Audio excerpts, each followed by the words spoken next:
Bonjour madame, nous sommes à l'espace du Charenton pour la 3e édition de Congo Na Paris. Congo Na Paris, c'est un événement donc qui se déroule en 2 jours sur Paris, qui présente donc les valeurs et les innovations qui concernent les 2 Congos au niveau de la diaspora. Je suis dans ce stand Visiter le Congo, une agence qui promeut le tourisme au Congo avec Jocelyn Armel, le bachelor, et Gilbert Goma, avec qui nous allons parler de la SAP. De la SAP, puisque Gilbert Goma vient de mettre sur le marché la SAP, l'art de bien s'habiller au Congo-Brazzaville.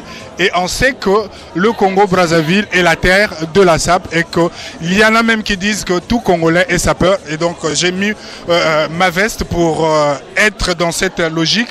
Et la SAP et tourisme pour voir la relation qui peut exister entre ce phénomène qui est devenu pratiquement une identité culturelle avec le tourisme congolais. Jocelyn Armel, bonjour. Bonjour, journaliste, merci. Bonjour Gilbert. Bonjour. Le bachelor, est-ce que d'une certaine façon la SAP peut contribuer à attirer des gens, des tourismes au Congo? Je suis convaincu plus que jamais, d'autant plus qu'on parle maintenant de diversification économique. Je pense parmi les axes qu'on peut explorer, la SAP en fait partie. Vous savez, la SAP au Congo, c'est l'équivalent du football au Brésil. Moi, quand j'étais au Congo, avant de connaître le Brésil comme un grand pays aujourd'hui, mais j'ai connu le Brésil via la SAP, via le football. La SAP au Congo, c'est pareil. C'est à nous de se donner les moyens de vulgariser ce mouvement et de faire de la SAP que le Congo soit visité demain grâce à la SAP. C'est possible. Mais je crois que la génération future, même notre génération, c'est de notre devoir de le faire. Parce que ça va créer beaucoup d'emplois. Il y a un gisement d'emplois qui traîne autour de la SAP, que nous-mêmes, Congolais, on n'imagine même pas ce que ça peut nous rapporter. Mais nous sommes là pour en discuter, on va énumérer ce que ça peut apporter au Congo en tout cas. Et à ce moment-là, quelles sont les pistes en tant que créateur, vous en tant qu'entrepreneur, quelles pistes vous pouvez indiquer au tourisme, aux sapeurs pour qu'il y ait un impact économique et sociologique important? Mais vous avez tout à l'heure présenté un livre de Gilbert Ngoma qui parle de la SAP. Vous savez, moi j'ai fait beaucoup de musées ici grâce à la SAP. Nous sommes allés parader, exposer la SAP. Mais cette SAP là était quoi? Visuel. Mais derrière, on n'avait pas ce qu'on appelle un soubassement. Il n'y avait pas beaucoup de bouquins à part celui de Ngandoulou. Celui-là fera peut-être le 3e ou 4e bouquin qui est écrit sur la SAP. Alors que le mouvement étant au Congo, on devait avoir une floraison de bouquins. Hier, le Congolais était connu via la SAP, mais la SAP, que je pourrais qualifier de blink-bling, nous sommes ce qu'on appelle dans la poursuite de consommateurs finaux. Nous encensons les autres marques. C'est les autres marques qui récoltent les moyens économiques de ce mouvement-là. Or, avec les bouquins, avec les jours que le Congolais vont s'intéresser à la SAP, vous allez voir, il y aura peut-être les musées de la SAP, les gens viendront au Congo, s'informer sur la SAP est venue d'où, pourquoi, comment. C'est vers tout ce maillage-là qui naîtra un écosystème. Parce que jusqu'à présent, il n'y a pas encore un écosystème. Mais ça viendra parce qu'aujourd'hui, les intellectuels comme les Gilbert Ngoma, ils sont nombreux à s'intéresser sur ça. Moi, je m'intéresse sur la version économique de la SAP, mais la SAP dans ce qu'elle a de vêtements. Mais la SAP, c'est pas que le vêtement.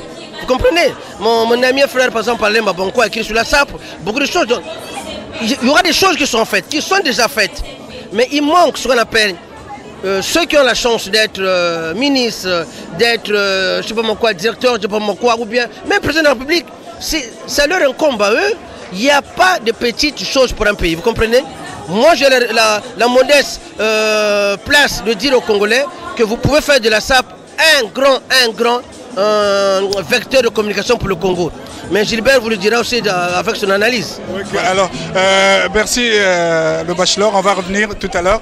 Je me tourne du côté de Gilbert Goma qui vient donc de publier ce livre, La SAP, l'art de bien s'habiller au Congo-Brazzaville, un art de vivre depuis le royaume du Congo. Donc Gilbert, si je m'arrête jusqu'à ce sous-titre, la SAP remonte à bien plus longtemps que l'arrivée des Portugais. Oui, justement, l'intérêt de ce livre, c'est que je me suis posé des questions sur l'origine de la SAP. Parce que très longtemps, on nous a dit que la SAP était un legs de la colonisation, comme si les Congolais n'ont jamais eu d'histoire. Dès lors qu'on admet que l'histoire a commencé en Afrique, ça veut dire que le vêtement aussi a commencé en Afrique. Mais maintenant que le vêtement ait pris plusieurs formes à travers le temps, ça nous en convenons, mais il faut tenir compte que justement, le royaume du Congo étant un royaume qui a été très organisé, un royaume puissant, et dans ce royaume, avec des preuves, je suis parti des témoignages des missionnaires qui sont arrivés dans ce royaume au XVe siècle et qui ont témoigné de le niveau qu'avait atteint l'art du tissage chez nous. Et c'est en restituant notre histoire que nous pouvons savoir d'où nous venons et où est-ce que nous pouvons aller. Dans le royaume du Congo, l'art du tissage avait un rôle important dans l'économie du royaume. Et de ce point de vue, même les étoffes avaient une valeur de monnaie. Ça veut dire qu'aujourd'hui, on ne peut pas laisser la sape telle qu'elle est, avoir de ça comme une sorte de frivolité, alors qu'elle est au centre de l'économie. Il faut la saisir comme une matière première. Il faut la saisir comme une matière première. Le bachelor vient de le dire par rapport au Brésil, qui est connu par le football, mais nous aussi au Congo on est connu par la sape. Il ne faut pas avoir honte du mot sape. Quand j'entends les gens s'approprier le concept de dandy, mais les Congolais ne sont pas des dandys, les Congolais sont des sapeurs. Il ne faut pas avoir honte, il faut donner au mot sape un contenu. Pour moi, tout Congolais est sapeur. Ça veut dire quoi? Que tout Congolais aime bien s'habiller. Et bien s'habiller ne suffit pas, il faut lui donner un contenu économique. Et c'est dans ce sens-là que j'ai écrit ce livre-là, pour sortir des sentiers battus du regard qu'on a de la sape. La sape est toujours confinée dans une espèce de frivolité où on voit les sapeurs pendant les défilés défiler, faire des parades, mais ça ne suffit pas ça. La sape est une matière première, comme toutes les matières premières, comme le pétrole, qu'il faut exploiter à bon escient. Et justement, en parlant en termes économiques, j'ai l'impression que les sapeurs font plus la promotion des marques venues d'ailleurs que des propres créateurs congolais. Mais justement, ils peuvent pas faire autrement. C'est ce qu'on leur propose. Mais si nous avons dans notre pays, s'il y a une vision, si on crée une industrie textile, moi je pense qu'ils peuvent aussi changer leur façon de voir les choses. À l'époque, il y a eu Kinsundi. Mais Kinsundi, à l'époque de Kinsundi, il n'y avait pas une vision dans ce sens-là. Mais qu'à cela ne tienne, il n'est jamais trop tard pour faire les choses.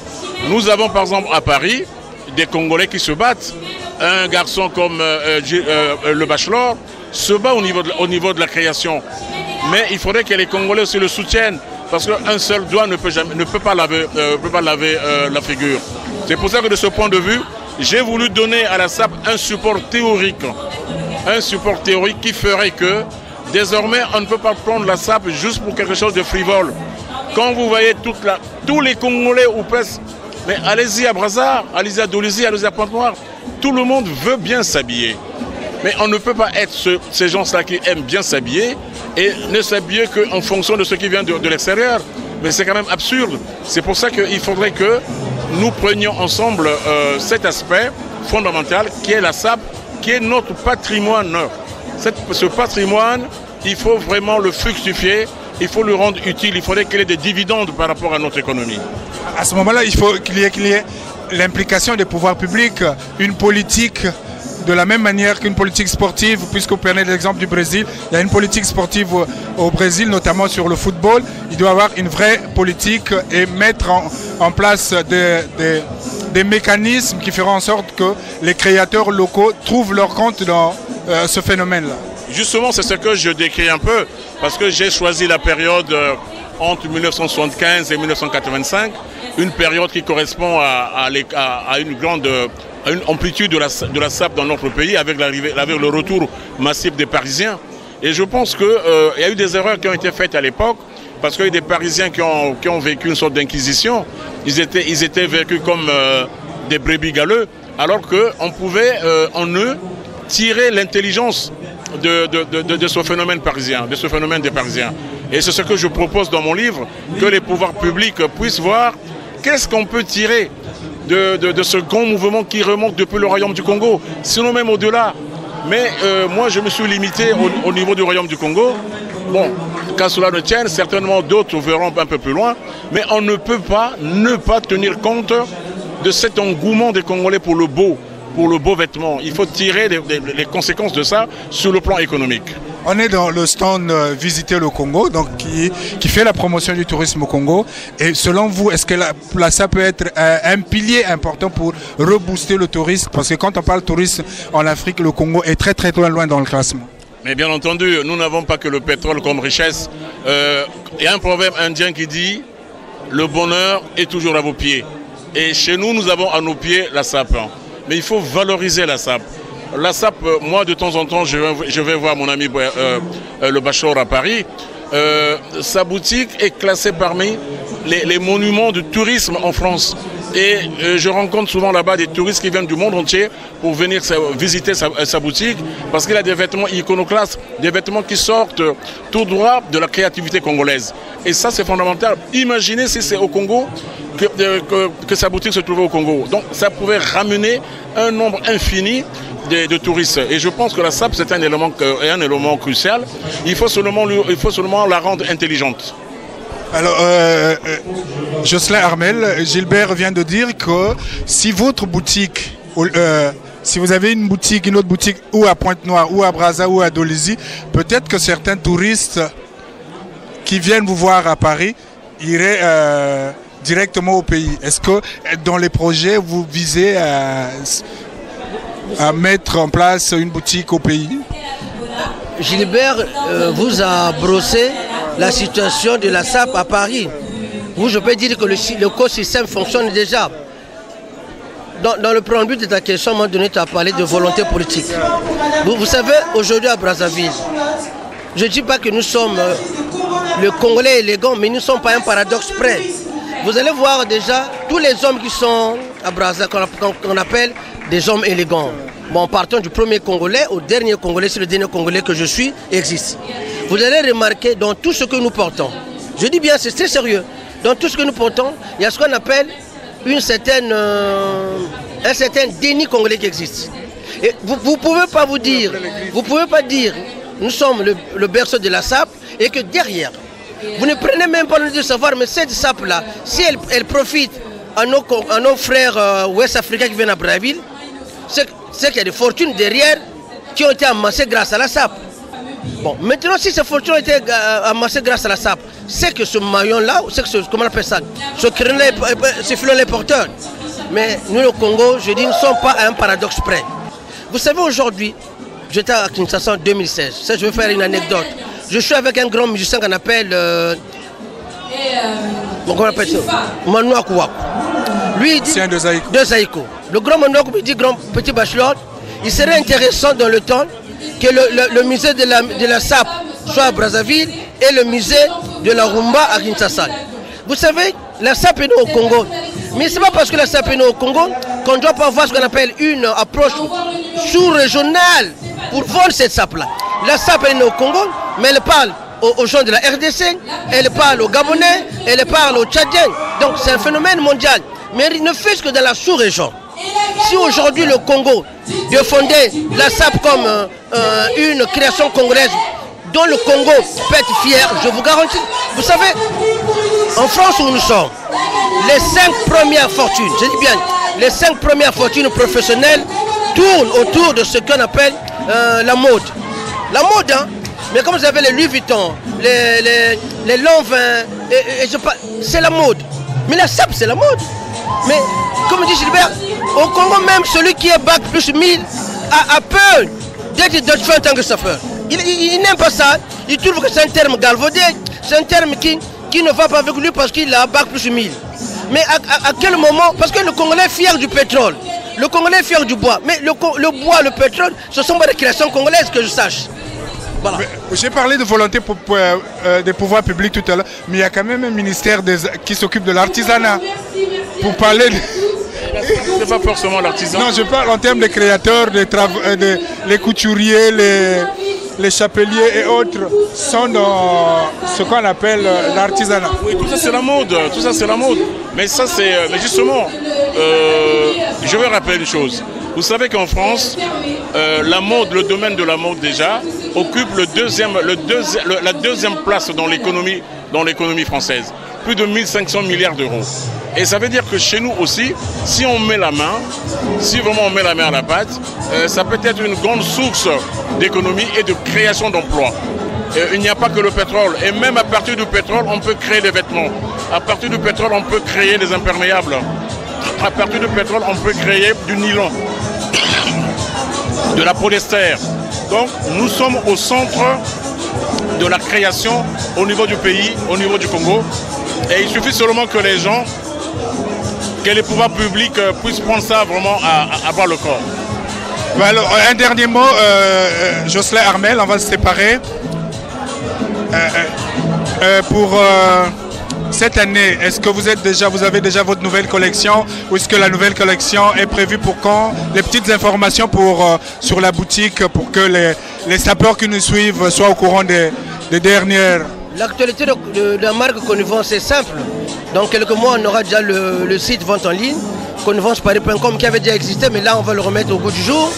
Connivence vient de lancer sa deuxième marque qui s'appelle Elegantissimo, qui s'adresse aux jeunes. Vous voyez, Connivence va lancer sa troisième marque qui va s'appeler Salut les... Il y a beaucoup de choses qui vont arriver sur le terrain, mais je dis aux Congolais, soyez fiers de la SAP. Quel que soit votre niveau socio-culturel dans la vie, la SAP c'est une création congolaise. C'est vrai, peut-être que nous, les militants de la SAP, on n'a pas bien vendu ce mouvement, mais je vous garantis, les livres sur la SAP de Gilbert Ngoma, je vous le recommande, lisez-le.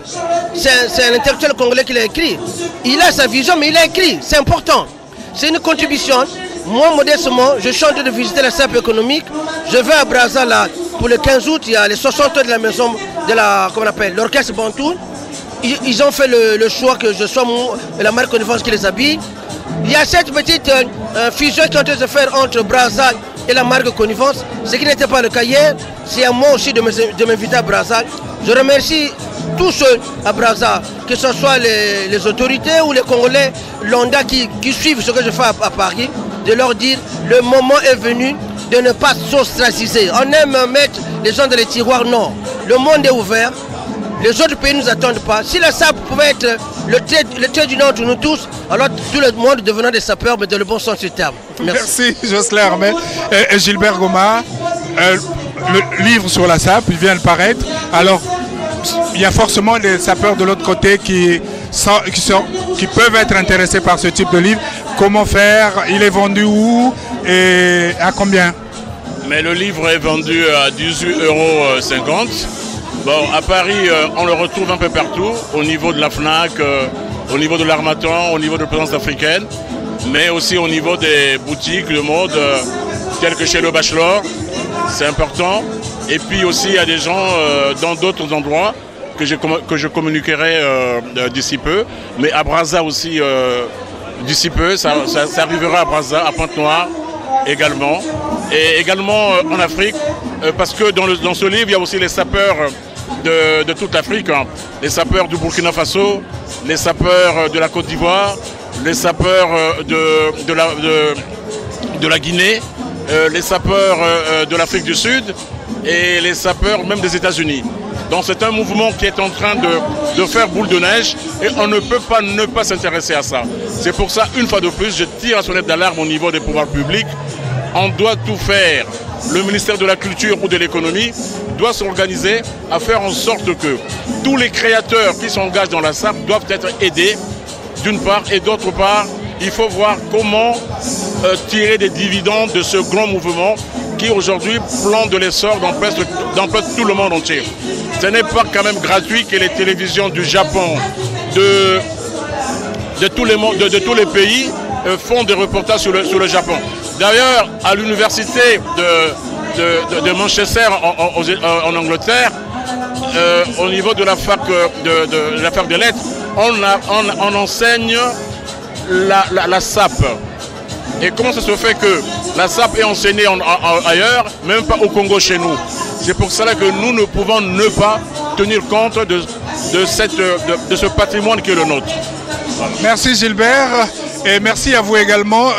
Merci à Visiter le Congo qui nous a accueillis, qui nous a prêté son stand pendant quelques moments pour la réalisation de cet entretien. Et Visiter le Congo également est une agence qui promeut le tourisme au Congo et le thème de notre débat était comment mettre la SAP au service du tourisme et avec les réponses de Jocelyn Armel, le bachelor, et Gilbert Goma, vous avez compris qu'il y a des pistes, qu'il y a encore des choses à faire au niveau du pays pour que la SOAP soit effectivement au service du tourisme. Et pour parler des activités de visiter le Congo, il faut savoir que du 19 octobre au 2 novembre prochain, il y a un voyage organisé au Congo-Brazzaville. Le voyage est intitulé « Mes 2 semaines à Brazza ». Au programme, il y aura beaucoup d'activités, donc vous pouvez contacter, visiter le Congo sur les plateformes à travers Facebook, Instagram et Twitter pour avoir les plus amples informations. C'est du 19 octobre au 2 novembre 2019, mes 2 semaines à Brazza. Merci à vous et restez fidèles à Ziana TV.